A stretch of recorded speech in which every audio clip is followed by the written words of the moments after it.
Charles Goodnight hizo que el grupo atravesara rutas salvajes y cruzara ríos. Siempre había peligros que debían evitar.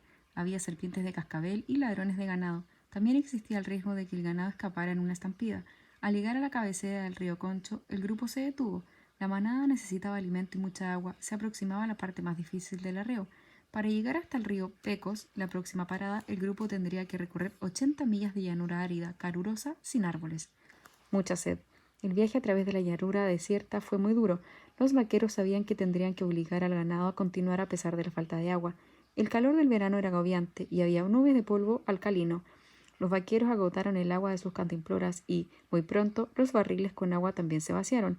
El ganado berreaba, gemía y jadeaba. La sed era tan intensa que los animales no descansaban por las noches, por lo que Goodnight y Loving decidieron continuar. El grupo cabalgó sin agua durante 3 días y 3 noches. Finalmente llegaron al río Pecos, pero el ganado tenía tanta sed que los animales que estaban en medio de la manada se abrieron paso entre aquellos que iban primero, antes de que estos pudiesen detenerse y beber. Parte de la manada cruzó a salvo, pero luego ocurrió un desastre. El viento cambió el ganado y el ganado que estaba detrás percibió la proximidad del agua. En vez de entrar al agua lentamente y de forma segura, los animales se zambulleron en el río directamente desde los barrancos de alrededor que tenían entre 2 y 3 metros de altura. Muchos animales murieron ahogados, otros flotaron a la deriva o quedaron atrapados en arenas movedizas, entre barrancos y aguas profundas. Los vaqueros trabajaron 2 días para salvar a todo el ganado posible. Finalmente continuaron con la travesía. Abandonaron unas 100 cabezas de ganados. La mayoría de estos animales estaban vivos, pero no podían ser rescatados. Llegada a Fort Summer. Goodnight y Loving cruzaron hacia el territorio de Nuevo México. Habían planeado llevar la manada hasta Denver, Colorado, pero cuando viajaban hacia el norte llegaron a Fort Summer. Ese lugar era un puesto del ejército de los Estados Unidos, que se encontraba en medio de la reserva indígena de Bosque Redondo. El ejército mantenía la reserva a 8.500 indígenas navajos. Los indígenas estadounidenses por poco morían de hambre. Entonces el ejército le ofreció a Goodnight y Loving $12,000 en oro para comprar la totalidad de los terneros o novillos adultos. Así podrían alimentar a todas esas personas. Era una fortuna. Loving y Goodnight aceptaron la oferta.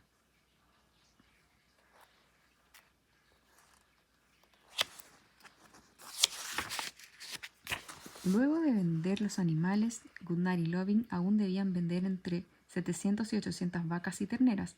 Los socios decidieron que Loving llevaría los animales hasta Denver como habían planeado en un principio.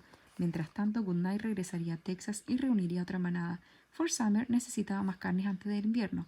Los 2 hombres se separaron. Loving llevó con él a más de 12 vaqueros, arrió el resto del ganado hasta Colorado y lo vendió en las cercanías de Denver. Durante algún tiempo, la ruta entre Fort Summer y Denver se conoció como el Camino Loving. Más tarde, Goodnight cambió la ruta y la extendió hasta Wyoming. Con el tiempo se le llamó Camino Goodnight Loving. Goodnight y Loving continuaron con su sociedad y ese otoño establecieron un rancho al sur de Nuevo México que abastecía de ganado a Fort Summer y Santa Fe. Ocurre una tragedia. En la primavera de 1867, Goodnight y Loving regresaron a Texas para reunir ganado para un nuevo arreo. Desde el comienzo, el arreo estuvo condenado al fracaso, enfrentando tormentas, estampillas y ataques de indígenas. Cuando cabalgaron hacia el norte por la ribera del río Pecos, Oliver Loving decidió adelantarse para hacer negocios. Llevó a Bill Wilson con él, pero fueron atacados por indígenas comanches muy hostiles, y Loving fue gravemente herido. Loving le pidió a Wilson que regresara al arreo y buscara ayuda. De algún modo, Loving logró eludir a los comanches y con la ayuda de unos mexicanos llegó hasta Fort Summer, pero sus heridas eran muy graves y pronto murió. Charles Goodnight llegó a Fort Summer antes de que Loving muriese. Este pidió ser sepultado en Weatherford, Texas, a cientos de millas de Fort Summer. Goodnight cumplió la última voluntad de su socio. Colocaron el cadáver de Loving en un ataúd y lo sepultaron temporalmente en Fort Summer, mientras Goodnight llevaba al arreo hasta Colorado. Cuando Goodnight regresó, cargó el ataúd en una carreta y regresó a Texas por el camino Goodnight Loving. Conclusión. Luego de la trágica muerte de su socio, Charles Goodnight continuó con el negocio del ganado. Durante casi una década, Goodnight envió entre 8.000 y 10.000 cabezas de ganado al año por el camino Goodnight Loving. En poco tiempo, la ruta se convirtió en una de las principales rutas de paso del ganado durante la época del Gran Arreo. En este periodo, que duró alrededor de 20 años, los tejanos dominaron la industria del ganado. Los ganaderos prosperaron y millones de cabezas de ganado fueron transportadas por las rutas. Sin embargo, a mediados de la década de 1880, la industria del ganado comenzó a cambiar como consecuencia de varios factores. Al existir tanta oferta de ganado, el precio de la carne de res disminuyó. Los agricultores llegaron a Texas, colocaron alambres de púa y bloquearon las rutas de paso del ganado. Algunos estados prohibieron el arreo de ganado debido a una enfermedad llamada fiebre texana.